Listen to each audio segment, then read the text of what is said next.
Assalamualaikum. Perkenalkan, namaku Ceria. Di sini aku sebagai representasi dari kelompok 3, yang mana beranggotakan Vera Oktaviani Widayanti, Anissa Sani Nabila, Hintani Holiza, dan Annabella Septiana. Kali ini kita akan membahas problematika belajar peserta didik di era 4.0. Langsung saja ke topik pembahasannya. Sebelumnya, apa sih era 4.0 itu?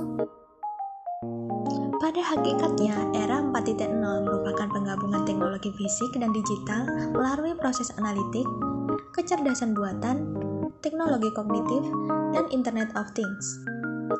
Penggabungan ini bertujuan untuk menciptakan perusahaan digital yang saling terikat dan mampu menghasilkan keputusan yang lebih tepat. Menurut Herman, Pente, dan Otto, pada tahun 2016, ada 4 desain prinsip industri 4.0. Keempat prinsip tersebut adalah interkoneksi, transparansi informasi, bantuan teknis, dan keputusan terdesentralisasi.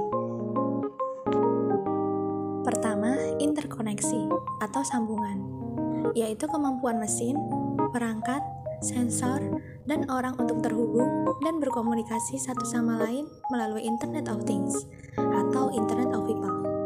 Prinsip ini membutuhkan kolaborasi, keamanan, dan standar. Kedua, transparansi informasi. Transparansi informasi merupakan kemampuan sistem informasi untuk menciptakan salinan virtual dunia fisik dengan memperkaya model digital dengan data sensor. Transparansi ini termasuk analisis data dan penyediaan informasi. Ketiga, bantuan teknis yang meliputi A. Kemampuan sistem bantuan untuk mendukung manusia dengan menggabungkan dan mengevaluasi informasi secara sadar untuk membuat keputusan yang tepat dan memecahkan masalah mendesak dalam waktu yang singkat. B. Kemampuan sistem untuk mendukung manusia dengan melakukan berbagai tugas yang tidak menyenangkan, terlalu melelahkan, atau tidak aman. C.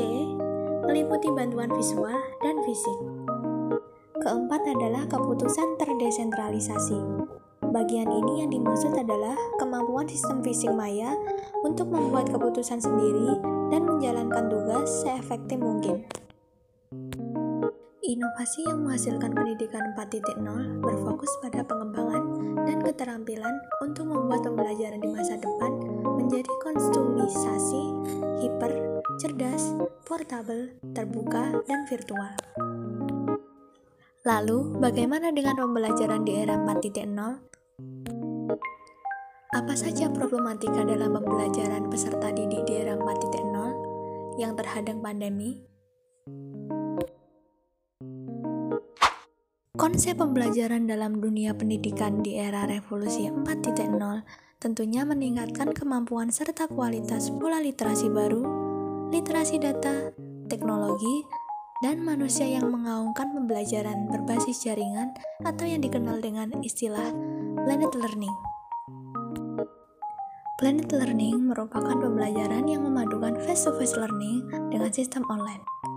Face-to-face yang menjadi model pembelajaran klasik dapat dipadukan dengan sistem online yang bisa memperkuat pembelajaran peserta didik. Konsep implementasi blended learning dirancang mulai dari penyiapan konten, cara penyampaian konten, dan cara interaktivitas konten. Namun, konsep belajar tersebut nyatanya di kala pandemi menimbulkan problematika dalam penerapannya, seperti kesulitan belajar yang merupakan situasi di mana kondisi yang menimbulkan hambatan dalam proses belajar siswa. Menurut Mulyadi, pada tahun 2010, kesulitan belajar pada dasarnya dimanifestasikan dalam perilakunya, baik aspek psikomotorik, kognitif, maupun afektif. Beberapa perilaku yang merupakan manifestasi gejala kesulitan belajar adalah sebagai berikut. Menunjukkan prestasi belajar yang di bawah rata-rata kelompok kelas, hasil yang dicapai tidak seimbang dengan usaha yang dilakukan, lambat dalam melakukan tugas-tugas belajar, menunjukkan sikap-sikap yang tidak wajar seperti acuh tak acuh, menentang, berpura-pura, dusta, dan sebagainya. Menunjukkan gejala emosional yang kurang wajar. Contohnya, mudah tersinggung, murung, pemarah, bingung, cemberut, kurang gembira, selalu sedih. Jenis-jenis kesulitan belajar.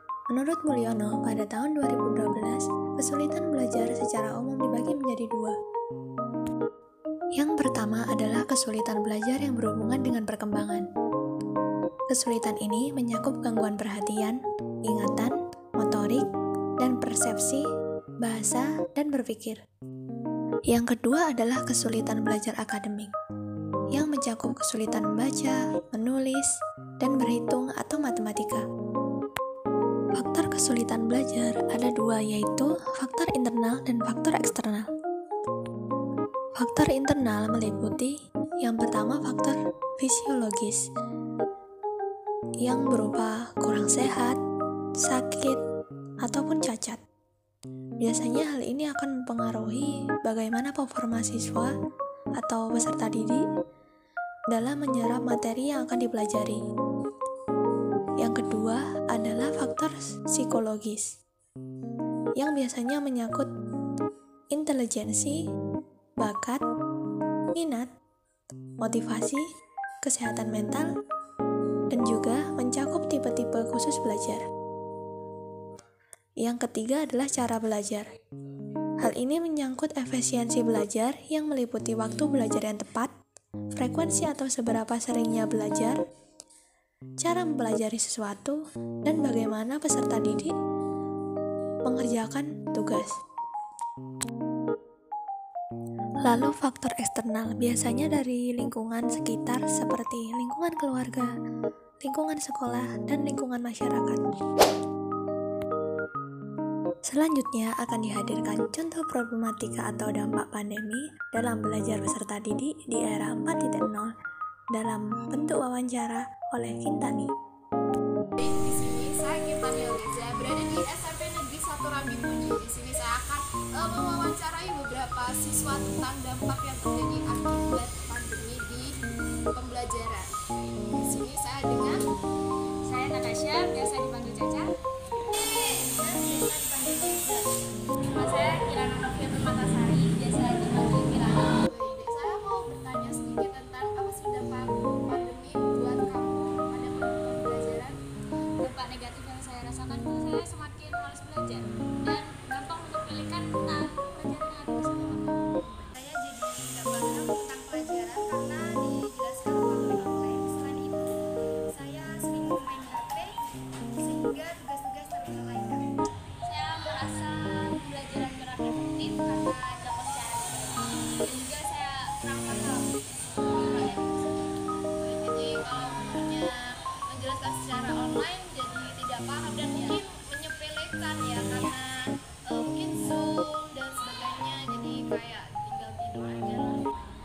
Jadi selain itu mungkin lebih sering main HP dan scroll TikTok, Instagram ya. Makasih ya, sama-sama. Makasih.